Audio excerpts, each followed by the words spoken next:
او ټول مسلې چې دی نو موږ نه شو هورولی پوه شي خامخا دې کې هغه کوتاهي راځي هغه راځي زموږ یو کوشش دی موږ مثال د پاکستان صدر خو نه یو کنه د عوامو صدر یو عوامو دپاره چې څه خدمت زموږ نه کېږي یا به کوو مثال هر ځله به منډه وه هر ځله به هغه وو د عوامو دپاره د دکاندارانو دپاره بل موږ له لوی لوی مسلې دي دا ګیس شو مثال بجلی شوه زموږ هوټلې دي چې بجلی نه وي ګیس نه وي مثال پوه شي نو هوټل به څه چلېږي خو هغې باوجود هم چې کوم دی نو ملې په موږ باندې بیلونه زیات راځي هغه ډېر زیات راځي زموږ څوک منماني نه کوي او نه څوک زموږ اوري ملې کوم ځای پورې موږ ملې خپل بیانونه وکړو ژړا م وکړله فریاد م وکړو چا هم پرې مله څه غوږ ونه کارولو او باقي ټول ملې ټول پېښور مثال جاړي کورونو والا هم جاړي او هغه هم جاړي موږ نه لوی لوی تنظیمونه دي هغه هم منډې تړلې وي مثال یې تر هغې پورې لکه څنګه خالد ایوب شو داسې نور شو غټ غټ تنظیمونه دي هغه هم دا منډې وښي چې یاره دې عوامو له سهولت میلاو شي لیکن هېڅ سهولت نه میلاوېږي دا پارکینګ متعلق مخکې ما هغې له وویلې چې دا پارکینګ یې جوړ کړی دی دې ته مثال ټرافیک والا راشي ګاډی وایي مه ودروه نو خلک خو ګاډي کې راځي که نه روټۍ چې خوري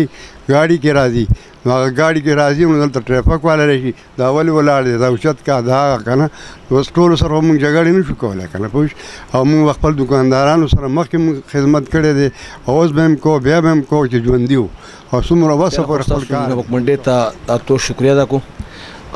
موږ الحمدلله نن کوم الیکشن وشو ښه په امن سره ښه په ورورولۍ سره ځکه چې کوم چې موږ مخالف وو هغه موږ ورونو هم د خدمت په جذبه راوتي موږ د خدمت په جذبه راوتي مسلې د نمک منډۍ یو خو موږ غټه شوي د ګیس ته ځکه چې نمک منډۍ کې چې د لرې ځینې خلک راځي او ګیس نه وي بیا نو غوښه په څه پخه کړو دا مسله ده بله مسله ده چې ما ګورنر صاحب سره ملاقات کړو نو هغه وایي چې زه به انشاءالله نمک منډۍ دوره کوم او نمک منډۍ په پاکستان نه بلکې یورپ یو شکل مشهور بازار دی چې دې بازار ته موږ ښکلا ورکړو او چې دې ته هر قسم خلک راځي او دې بازار ته دې بازار کې ګرځي ولې چې په هر دکان کې 15 کسه شپږ کسه کار کوي نو هغه شپږ خاندانه شو که دا خلک دکانونه بېروزګاره شو دکان یې بند کړو دا شپږ خاندانه بېروزګاره شو نو موږ